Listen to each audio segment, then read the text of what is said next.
incline, dumbbell, chest press, drop set, last set.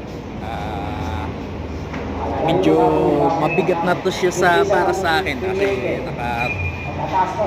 tatlong repetition lahat yung talagang good na good, pero yung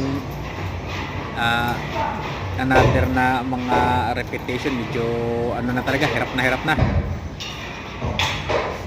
Pero kailangan nating i-try kasi yun ang sabi ng mga expert, kailangan mo talaga i-challenge yung muscle mo para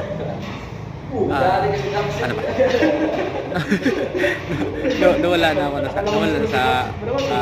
ako sa hulog eh. Ayan na. Try lang naman tong sa akin.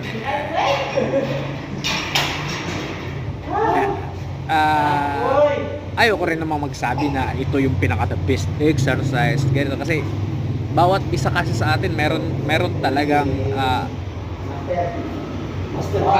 workout na mas komportable sa iba mas gusto nila yung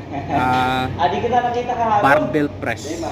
Sa akin hindi ako gaano sa barbell press mas gusto ko pa yung incline dumbbell. Dito pala yung malalakas. Ganun yun.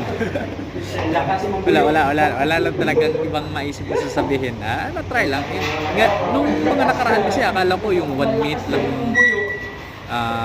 pwedeng i-voice over pwede rin naman pala pagka kahit lumagpas ka ng 1 minute. Ngayon, alam mo na.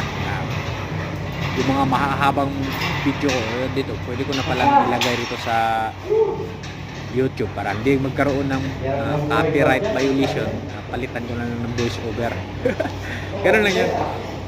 Basta para sa akin kasi lahat ng workout, basta magawa lang natin ng maayos, effective din siya. Yun lang yun. Let's go!